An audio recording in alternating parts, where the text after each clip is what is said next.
Bon, et c'est une semaine intéressante sur le plan technique avec l'échéance des contrats futurs ce vendredi. Ce sera l'échéance mensuelle du mois de mai. Romain Dobré est à mes côtés comme chaque lundi à la mi-journée pour entamer la semaine sur les marchés. Membre de la cellule info d'experts de Bourse Direct. Bonjour et bienvenue Romain. Bonjour Grégoire. Comment est-ce que les marchés appréhendent cette nouvelle échéance? Je le disais, ce sera la 7e échéance positive d'affilée. A priori, pour les marchés, avec un CAC 40 là, qui est allé chercher les 6400 points encore ce matin à l'ouverture avant de se tasser un petit peu à mi-séance.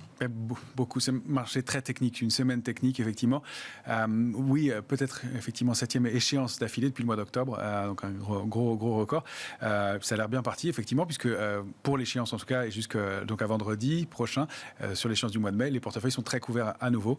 Il y avait un petit déficit de couverture qu'on avait évoqué en début de semaine dernière. Un trou d'air qu'on a été qu'on est allé chercher, donc aux alentours des 6200 points, on est descendu à 6140. C'est la séance de jeudi, ça, pour ceux qui ont raté quelques épisodes avec le pont de l'Ascension. Oui. Voilà, il y a eu le gros trou d'air de jeudi, enfin un gros trou d'air qui a duré quelques heures. Quelques heures, et un rebond qui a duré quelques heures aussi, en continu, non-stop, très technique, toujours très algorithmé. Il suffit de zoomer sur un graphique, de passer des unités de temps inférieures à celles de la journée, et on voit très bien que les bougies, la construction est parfaite.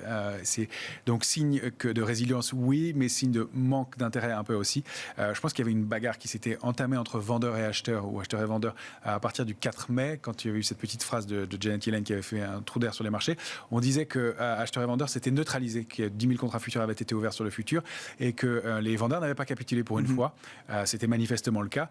Je pense qu'il y a eu un peu de pression baissière quand le trou d'air s'est confirmé jeudi, et que les vendeurs se sont fait coincer par une fois encore la spéculation acheteuse.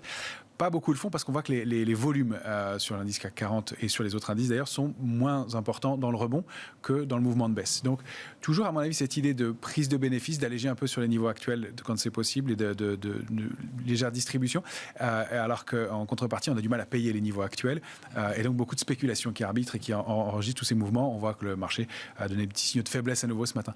Donc il n'y a pas d'alerte majeure dans l'immédiat, pas sur l'échéance en cours en tout cas. Un niveau de couverture qui a été, en tout cas une zone qui a été très travaillée sur les options de vente, qui a été très renforcée vendredi, c'est 6275, 6325. On va surveiller ce niveau important parce qu'il y a eu vraiment 8000 options, non, 8000 options ouvertes dans cette zone-là.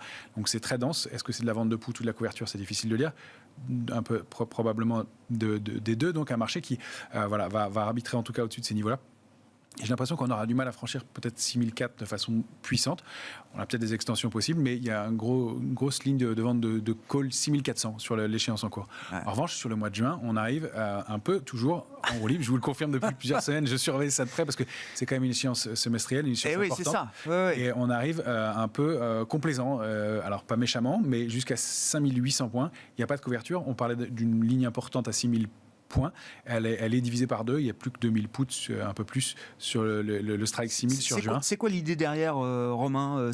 Les investisseurs sont prêts effectivement à laisser le marché peut-être retomber jusqu'à 5800 points pour le CAC 40? C'est ce qu'il faut comprendre? C'est ce que je pense. Puisqu'effectivement, en dessous, il y a quand même de la couverture, de la protection. Jusque-là, je pense que la couverture coûte cher depuis plus d'un an, que le marché est bien monté, que tout le monde est assez... Il y a un gros consensus qui a l'air de ressortir sur le fait d'acheter le marché sur repli. On sait qu'il y a du cash encore, donc pas d'alerte majeure non plus de ce côté-là, mais un gros consensus qui a l'air d'espérer 7 à 10% de baisse.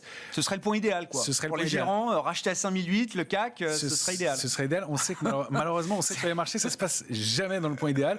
Donc c'est soit un peu avant, c'est ce qui a l'air d'être le cas jeudi, dans le trou d'air de jeudi dernier. On avait une cible graphique idéale autour des 6050 points, on s'est arrêté à 6140, 6138. Voilà, un marché qui laisse pas l'opportunité de baisser beaucoup. Ceci dit, c'est pas dans des marchés comme ceux qu'on a connus jeudi et vendredi dernier que les gestions prennent de grosses décisions. Ça va beaucoup trop vite pour pouvoir intervenir, et puis les volumes le confirment aussi. Donc voilà, une cible qui a l'air d'être se jouer autour de ces niveaux-là, autour de 5800 points.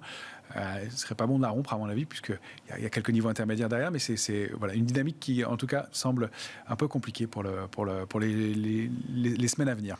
Bon, ce sera intéressant de suivre cette échéance et de voir comment le marché se comporte après l'échéance. C'est toujours aussi des moments clés, des moments intéressants pour la technique et l'analyse de marché. Ce qui a été aussi très frappant en fin de semaine dernière, c'est la reprise du Nasdaq, Romain. C'est-à-dire que ça a été l'indice qui a ramené le marché américain quasiment à l'équilibre en fin de semaine dernière. Il a très bien tenu sur un niveau d'alerte important avec un gap, et c'est vrai qu'il avait donné des gros signes de faiblesse.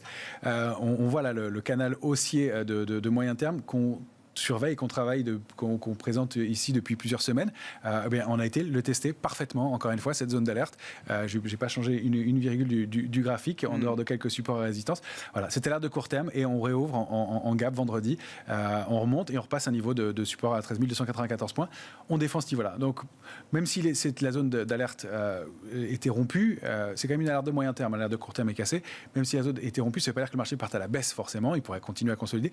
Mais effectivement, grande résilience après un mouvement de baisse hyper technique, et on voit qu'il s'est arrêté parfaitement précisément sur les niveaux. Est-ce que c'est même un signe de force du Nasdaq d'avoir ce genre de réaction là aussi puissante sur des niveaux d'alerte? Pour l'instant, c'est un signal mitigé. D'accord. C'est que il est technique. Ça veut dire qu'on réagit sur des points importants et que tout le monde les voit, les travaille de la même façon. C'est plus de la technique dans ce marché. Je pense qu'on ne se précipite pas non plus pour le payer. En témoignent les volumes qui ne sont pas extraordinaires. Ils sont conséquent, mais pas aussi lourd que dans les mouvements de baisse. Sinon, c'est plutôt un marché très technique, c'est ça que ça indique pour l'instant, avec au-dessus de 13 535, possibilité de réaccélérer, d'aller chercher 13 842. On voit le niveau sur lequel le marché s'est bien retourné avec ce petit double top qui a bloqué un peu à 14 000, au-dessus des 14 000 points. Donc, pour l'instant, pas un grand signe de force, un grand signe de technicité. La force, elle serait d'aller se réinstaller au-dessus avec des volumes. On n'en est pas encore là, c'est un peu mitigé pour l'instant. Quel est le message que nous envoie le S&P 500, le grand indice large américain, Romain? Pareil, un message un peu alors, c'est un peu plus mitigé, ça m'inquiète un peu plus sur les indices. Des grandes bougies comme celles qu'on voit là, alors ça peut être des pendus, il y a différentes catégories de bougies comme ça qui sont des bougies d'indécision. Tout en haut de marché, on n'aime pas tellement en fait ces grandes bougies avec des grandes mèches et des petits corps tout en haut, qui pourraient pour l'instant témoigner au moins d'un signal d'arrêt dans le marché, mais qui en tout cas témoignent au minimum d'un arrêt, voire de signaux de désorientation et de signaux de retournement. On le verra un peu plus franchement sur le DAX, mais en tout cas, on est capé et florent entre deux zones, 4174, 4238 sur le S&P. Si on arrive à déborder, on peut accélérer un petit peu. On a encore, pour l'instant, un peu moins à gagner, à mon avis, à court terme, à la hausse qu'à la baisse, mais les alertes sont lointaines, et un marché qui retracerait un peu ne ferait pas de mal non plus, ce ne serait pas un drame. Encore une fois, les volumes sont un peu plus faibles, mais vous voyez, ces bougies de désorientation en haut de marché, mais dans un marché qui est resté très propre, à l'intérieur de son canal haussier, qui n'est même pas allé chercher la borne basse pour le S&P. Pour l'instant, c'est résilient, il n'y a pas de figure de retournement.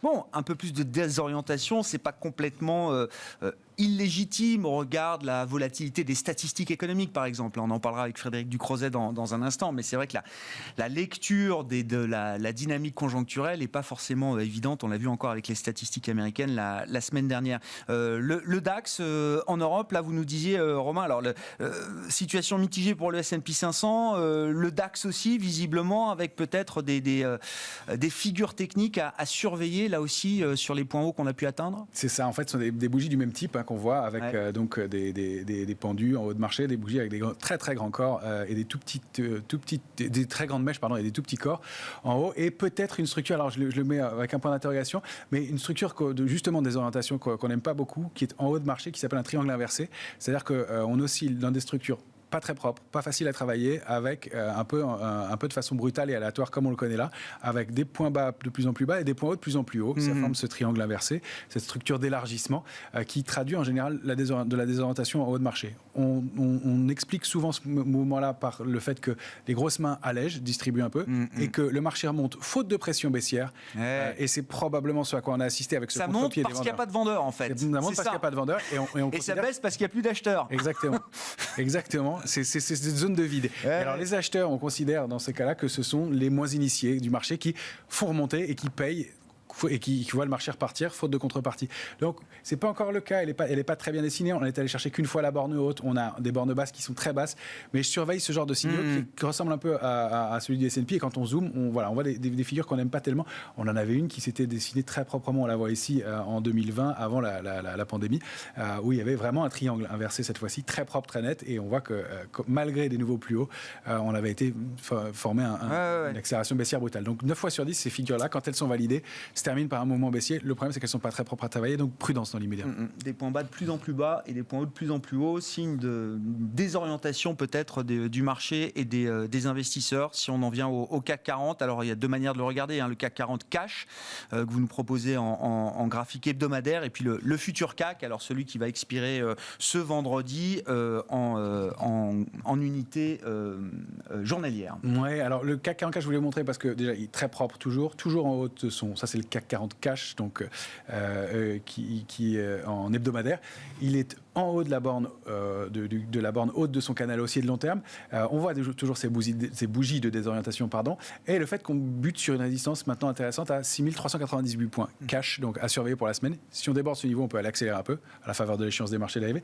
Et en revanche, un niveau de support à 6154 qui a extrêmement bien fonctionné, qui devient important, qui va être l'alerte un peu pour un moment de consolidation un peu plus marqué sur le CAC 40 cash.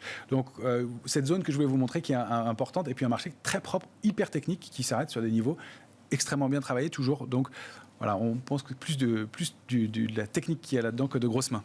Bon, et sur le futur, qu'est-ce qu'il faut noter de particulier, Romain ? Alors sur le futur, pareil, des petits signaux de faiblesse. Cette grande bougie verte, effectivement, qui était algorithmée parfaitement. On voit notre borne haute du canal haussier de long terme. Là, sur le futur, on l'a débordé. Ouais. On a très bien travaillé autour. Grâce au graphique aux 14 heures, on voit qu'on passe au-dessus.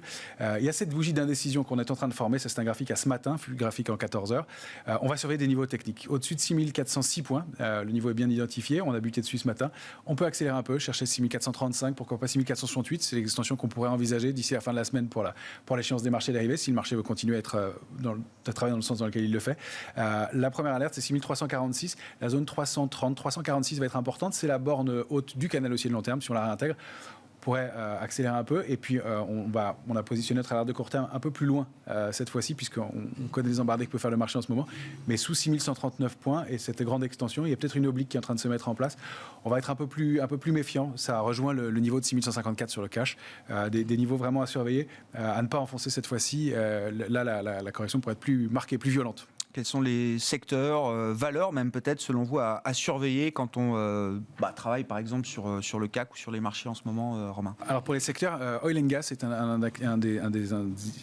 des secteurs forts un peu actuellement, qui a surveillé à mon avis plus que fort. D'ailleurs, les secteurs forts sont les banques, le luxe, clairement dans l'immédiat, mais à surveiller. Oil and gas est intéressant. Le secteur financier, les financières pourraient reprendre un petit peu, et le secteur de la santé aussi commence à surperformer, donc peut-être un signe de prudence en effet. Et puis du côté des valeurs, alors il y a pas mal de titres au sein de l'indice CAC, mais on a Carrefour, toutes les bancaires, Kering, L'Oréal parmi les valeurs du luxe, le grand Orange donne des signaux de force. Elles sont les valeurs fortes pour l'instant de l'indice parisien. Pernod, Sanofi est enfin valeur forte, alors qu'on a surveillé depuis longtemps. Si on commence à s'intéresser à la santé et aux télécoms, c'est nouveau quand même. C'est nouveau, ça traîne un peu. Alors le secteur des télécoms dans son ensemble est sous-performe et il continue. Lui, il continue. Mais individuellement, il y a des dossiers qui semblent intéressants. Thales, Total, Veolia nous intéresse aussi à surveiller pour cette semaine. Merci beaucoup Romain. On vous retrouve vendredi, ce sera donc l'échéance avec le rendez-vous de Smart Bourse, le 3e vendredi du mois. Vous serez aux côtés de Philippe Béchat et de Jean-Luc Hussac à partir de 18h30 dans Smart Bourse.